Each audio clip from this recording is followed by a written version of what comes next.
Hello everybody, Mr. LEGO Lover 55 here, and welcome to another LEGO set review. Today we're taking a look at another Ninjago Legacy set, Set 70667, Kai's Blade Cycle and Zane's Snowmobile. This set is recommended for ages 8 and up and has around 376 pieces. So taking a look at the front of the box here, we've got the picture of the actual set, the LEGO Ninjago Legacy logo, set info there, list of minifigures out at the bottom. This set was featured in Season 1. Then if we turn it around, we can see all of the play features, and that this set includes 2 of the golden weapons, also some little scenes of Kai's Blade Cycle, and a little bit of Zane's Snowmobile from the actual show, and that's pretty much it for the box. So let's go ahead and take a look at the actual set.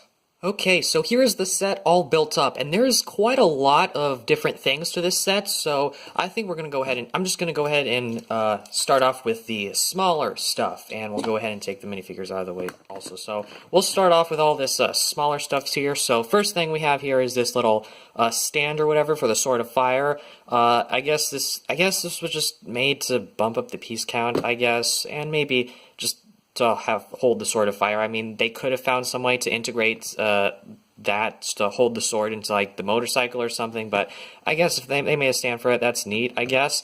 Although also it does have these purple snakes, so those are pretty nice to get.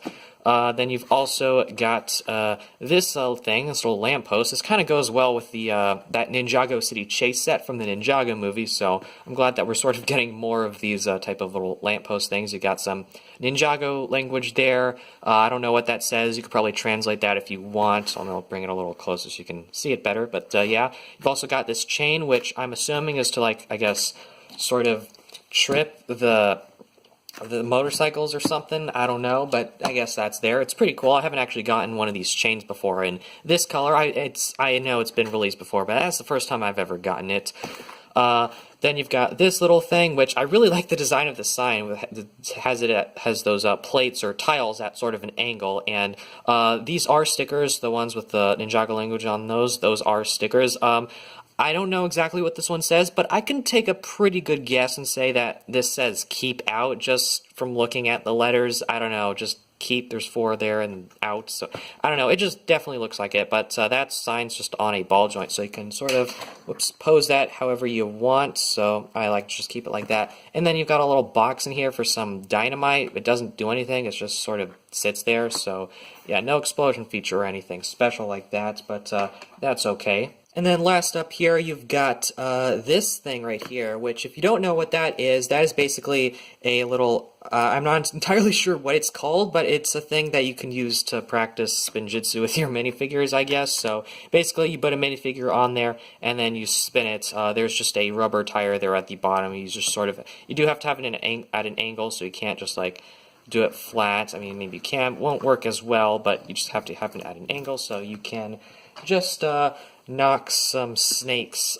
just out of the way or something, so like that. So it's just fun to play around with, and if you want, instead of using a minifigure, you can use a Spinjitzu Tornado, which, by the way, this does not come in the set. This is a separate set, so if you want to use the Spinjitzu Tornadoes from the Spinjitzu sets, you can use that as well. Take off this inverted tile at the bottom and put it on there and use it like that, and it looks pretty cool. So if you want to do that, you can as well. But if you want, you could also just do it with the minifigure, but either way, it's still pretty fun.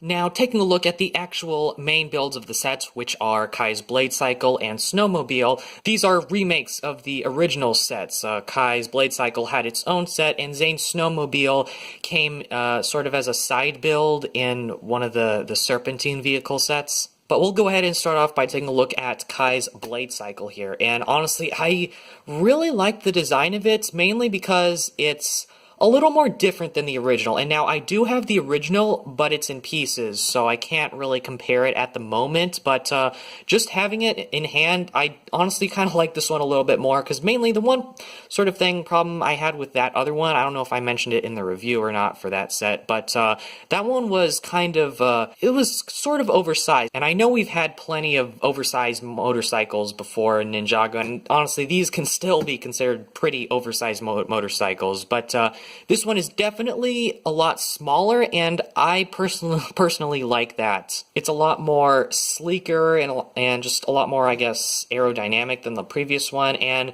one thing I just love is that it still has that same play feature that the original one had, which was something I was worried it wouldn't really be able to pull off well, but it pulled it off pretty well. So basically how it works is you see these axle pieces here, you just press, there's one on both sides, so you just press down on those, and the little flap things come out, just like the original, except I feel like it's done very well. The original, you had to just press like one button on the top, and it would do it, but honestly, I kind of like this way more, although it is a little bit more inconvenient. You have to use, instead of just using one finger, you do have to use two. I personally like it a lot more. I think it definitely works a lot better. I don't know, just I feel like that one was, the original was a little bit finicky, and this one is a lot more, I guess, solid, and it works almost every time. Or, I don't know, pretty much every single time. But yeah, it's honestly just really fun to do that, and just, it's really fun to just play with that play feature. One of my favorite play features on this set, so that's just really cool. I cannot stop doing this. One thing, though, that was carried over from the original was the abundance of stickers on this thing. You've got 1, 2, 3, 4, 5 stickers. Now, I believe the original had even more, but I'm glad they didn't carry that many over, but yeah, so, and then of course, one thing I forgot to mention, of course, that you can put the minifigure in there. That's sort of an obvious. You have to have him sit down.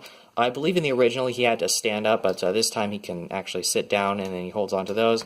But yeah, that is pretty. Actually, one more thing I will mention is that this version of Kai's Blade Cycle has a lot more blades. There's just something I noticed while building it was just that there are so many katanas used on it. You got 2 in the back here, and then like 2 here on the bottom, then 2 here for these little flap things, and then 2 up here at top. So there's just like a ton of katanas. So if you want a lot of katanas, this set has quite a lot of those. Okay, but now that's pretty much all I have to say about Kai's Blade Cycle. But now, taking a look at Zane's Snowmobile. So, I never had the original one, but I'm pretty sure just from looking at it, I believe this one is a little bit scaled up, maybe? I'm not entirely sure, but this one does seem a little bit bigger.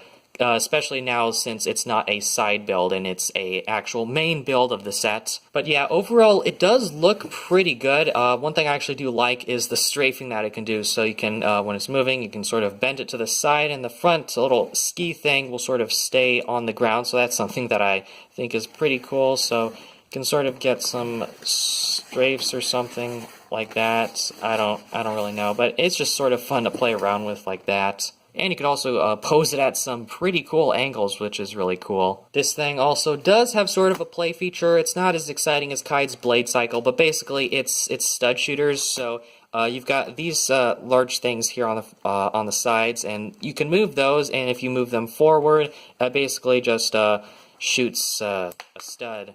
So, yeah, it does it on both sides, and I just stack these studs, because I like to do that, so I don't lose them as easily, but, yeah, you do get spares, and as I said, I just stack them on there, but, yeah. They've also got some nice detailing here with those new, sort of, newish type of dragon hilt type pieces, so I'm glad that they're using those a lot in these legacy sets. This build does have a total of 4 stickers, so there aren't as many as there were on Kai's Blade Cycle, but, pretty close, I guess. You've got one there on the front, you've got one there, you've got one there, and you've got one there. And personally, all of those stickers do add to the look of the set, so I guess I would recommend putting those on. And one thing I do like about this vehicle is that it has space to put the shurikens of ice. They do sort of sit there at the front, and it is a little bit obvious and you can see them. I kind of wish that maybe there was a more hidden place, like maybe if they put it like somewhere on this side, that would have been a little bit better, but personally I think it's fine that they even managed to include the weapon on the vehicle at all, which is something I wish they did with Kai's Blade Cycle, but that's okay. But yeah, really cool that you can have those there. And then here is the seat for Zane, and he does have to stand up, and he's just holding on to this control thing, which is connected with a skeleton arm. And then you've also got this little back seat thing, which you can pose however you want. And that is pretty much it for the set overall. So let's go ahead and take a look at the minifigures. So here is Kai in his legacy outfit, and I don't really have a whole lot to say. Again, I've said this in previous reviews for Ninjago legacy sets that these these legacy suits, they are pretty cool looking, and I can't really elaborate on that. But here Kai does have the Sword of Fire, as you can see, and here is a look at his face print and his alternate face print, and he does have some dragon printing there, which you can get a better look at on the back, and that is pretty much it here for Kai. And here we have Zane, and as you can see, he does have the shurikens of ice there, which you actually do get extras of, so that is nice.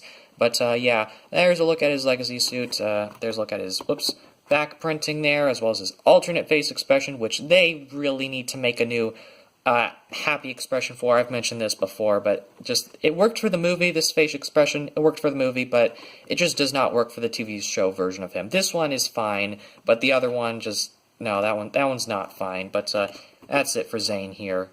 Here we have Spitta, and this is probably my favorite Serpentine figure in this set, even though there are only two, but I do like the reuse of the molded head. It's been quite a while since we've gotten a set, I believe, with that, unless that's a new mold. I don't know if it is or not. I'm pretty sure it's the same one that they used back then when they did the Serpentine minifigures, but yeah, very happy to see that mold again, which is pretty cool. But yeah, one thing that I don't really like with the new Serpentine printing is that they look, I don't know, very cartoonish, and I'll talk about this a little bit more with Lasha, because I actually do have the original Lasha figure, but Spitta does have a scythe here, which does kind of look like the original Scythe of Quakes, just not gold. But yeah, that is pretty much it here for Spitta. There is some head printing there, so you can get a look at that. That's the head printing, but that is pretty much it here for Spitta. The last figure we have here is Lasha, and I am honestly not too fond of this figure. There are some things I like about it, but there are also quite a few things I don't like about this. So when I first saw this figure, the immediate first reaction I had was that this looked like a Juniors minifigure that we would see in a Ninjago Junior set. I believe Lasha did come in a Junior set a while back, actually, but this one feels like it would have been more appropriate for that set. So here is the original Lasha figure, which I do have, so I just feel like this one just seems a lot more realistic, whereas this one just seems very, I guess, cartoonish, I guess, at least for the chest printing and also for the eyes. And one thing I don't really like about the original Lasha is that this one was sort of complicated, complex printing. It was sort of it seemed a little bit messy, whereas this one is a lot more simpler, and I do like that, but I don't know, I just seeing it now, I feel like I prefer the messier version instead, and personally, I like the printing for the original one a lot better, because it actually looks more like a snake printing, whereas this one just looks like a human snake printing, and I understand that's what they're supposed to be. Serpentine are supposed to be like humanoid type snakes, but I feel like having the more snake-like printing and not snake-human printing, I feel like this one worked a lot better than how they tried to do it here. But yeah, taking a look at the back printing there, you can get a better look at that. I guess here's a better look at the face print there, and there is some printing here at the top, and I'm actually curious if it is the same or not. So, okay, so the original one, it is slightly different. This is actually, looks like a slightly darker shade of green, although this one just might have worn off over time. But overall, the printing looks to be very similar. I can't exactly tell, but yeah, overall it looks to be fairly similar. But anyways, that's pretty much it here for Lasha and the rest of the minifigures. So we'll go ahead and take a quick look here at the instruction manuals. There are two. So here on the front, same stuff as on the front of the box, but you've also got the QR code thing to get the instructions in the LEGO Life app. Then here it shows that you should open up the bags according to their number. Thank for LEGO Life again. Instructions. Then advertisement for LEGO Life. Advertisement for NinjagoLegacy.com or Ninjago.com or something, I don't know. Then we've got our good old list of pieces, which goes on for 3 pages, and that's it for the first manual. Second manual, we've got instructions, more instructions. Instructions, some more, then the final product. Then we have the advertisement for all of the Ninjago Legacy sets, as well as the Spinjitzu sets. So, that is pretty much it for the instructions.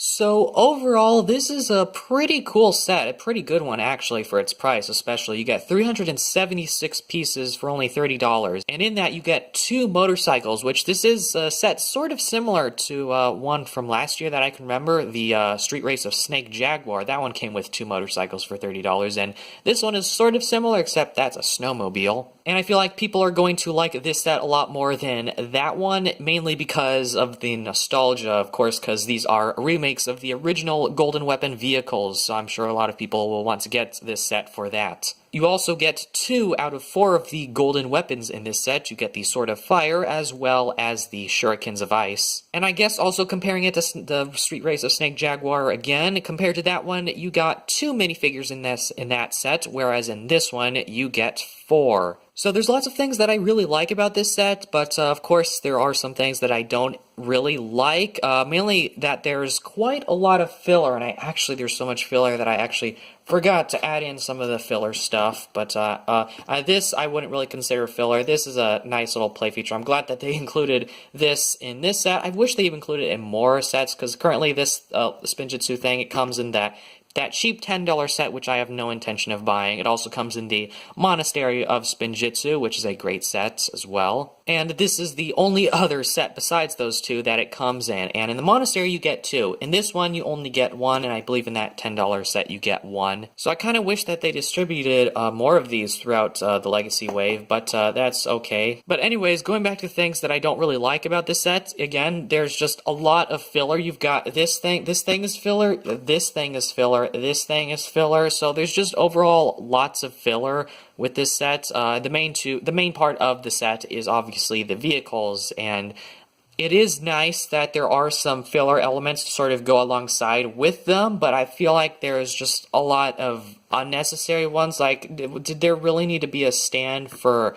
the Sword of Fire? Did there really need to be this this dynamite keep out thing? Although I do like the sign, I feel like that could have been integrated somewhere onto this thing as well. So I guess the point I'm trying to make is that I'm fine with there being filler, but there's just a lot of unnecessary filler with this set, so that kind of is a little bit disappointing. Not disappointing, but just, I guess, just why is it even there anyways? It doesn't need to be there. I guess that's just sort of my opinion on that. The minifigures in this set are also pretty nice to get, mainly this what is this, Spida? Yeah, Spida. That's a nice figure to get. Lasha, I don't really care too much for. And the 2 Ninja are nice, but they aren't particularly hard to get because you can get them in the cheap Spinjitzu sets. And I'm pretty sure Kai comes in the most sets for this Legacy Wave, which is a little bit disappointing. I kind of wish that they distributed just sort of the ninjas a little bit more equally. I don't know, but it does make sense for him to be in this set, obviously, because he's got the blade cycle, so definitely makes sense for him to be in this set, but it just, for some sets, but for some of the other sets, it just isn't entirely necessary for it to be Kai. But I mean, overall, that's really all I have to say about this set. I don't have a whole lot to say. I mean, if you're into these type of motorcycles type sets, then I would recommend getting it. It's a pretty neat one, but if you're not really into that kind of stuff, then I guess stay away from it. The figures in it are not all too exciting, but it is pretty nice to get some of the golden weapons. But if you are like after the golden weapons, I would probably just get the Monastery of Spinjitzu. If you're not really into the vehicle sets, the Monastery of Spinjitzu is really great, and you do get all 4 weapons there, as well as all of the ninja. But anyways, that's about all I have to say about this set, so I hope you guys enjoyed this video. Thank you for watching, and keep building!